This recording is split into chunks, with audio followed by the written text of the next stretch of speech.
Hello and welcome to Forever Rugby on Forever Sports. And Jacques Nienaber has just named a completely different side for this weekend's opening clash in the Rugby Championship, making wholesale changes across the side with almost an entirely new backline set to start, as well as a couple of big changes in the forwards and a couple of big changes on the bench.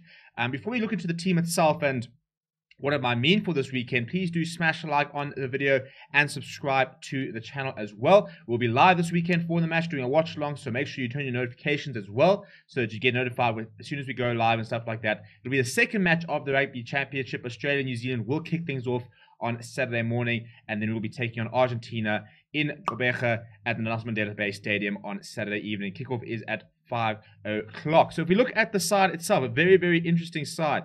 And there it is. So first of all, an all-new front row. Oxenchair has come back to full fitness and is starting the number 1 jersey. Joseph Dwebe will get a chance to start at hooker, and Wilco Lowe, who was a late addition to the squad, wasn't originally named in the squad a couple of months ago. He's come in and he will be starting this weekend. But the lock combination remains as Eben Etzebeth and Louis de Jager. Franco Mostert rightfully, I think, getting a bit of rest, getting some time to fix that nose of his. Seklisi will captain the side, and Kwagga Smith comes in on the number 7 jumper, and Jasper Wiese starts at 8th man. So not the biggest sort of loose trio, and not too many liner options there, but quite a mobile loose trio, which I think will be quite interesting, especially with Argentina, who, you know, often sort of front up, and it can also be quite sort of physical.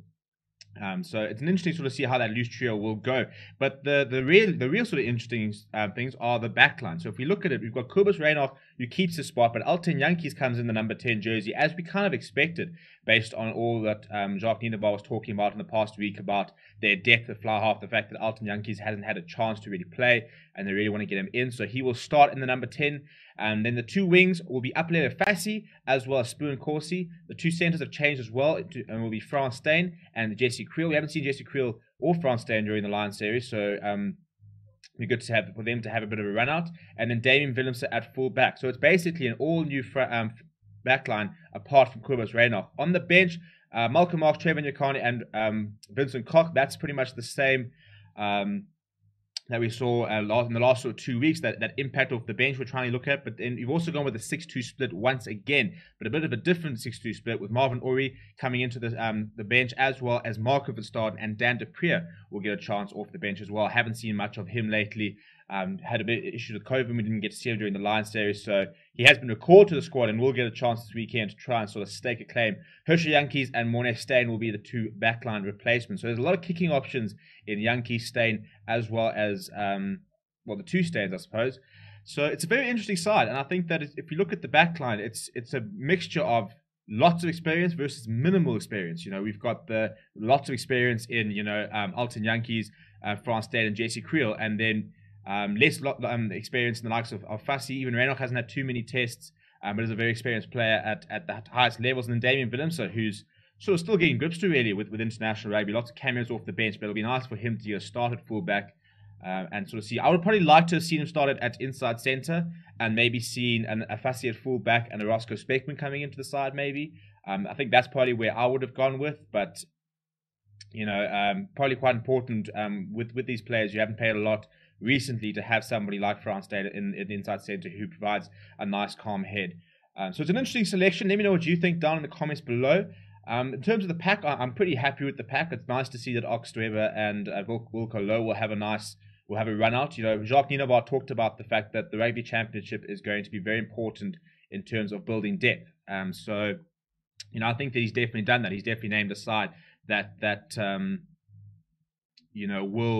will get a lot of experience this weekend. I mean, something like Wilco Lowe hasn't played a lot for the Boks. Joseph Dwebe, Oxenchair still, in only a couple of caps. Kwagga Smith, in the number 7, a chance to be maybe sort of add a little bit something different. And off the bench, good to see Marvin Ori getting a chance. Good to see Dan de Preer getting a chance. Herschel Yankees must be sitting there wondering why he can't get a start. I think that's probably another maybe selection call I would have probably made. Maybe gone with the 2 Yankees as your halfback combination. But apart from that, at the end of the day, we have to back these the coaches. They've been making the right calls since they came into the setup. They've never made any mistake. They've won us the World Cup. They've won the Lions Trophy. So we really have to back these guys and trust what what they see in all the players, and how they sort of start building the squad and preparing them for the championship, the end of their tour, and then the bigger picture, preparing for Rugby World Cup 2023. But let me know what you think of this side down in the comments below. We'll obviously keep you updated what's happening with Argentina. We'll be releasing an official preview later this week. We'll be live tonight as well as tomorrow night, where we can chat about the teams, as well as Thursday night as well, in theory. So plenty of time to sort of really pick apart this side and look at what this could mean for the game on Saturday. Please smash a like on the video, subscribe to the channel as well. My name is Steven. Thank you very much for watching, and I'll chat to you soon.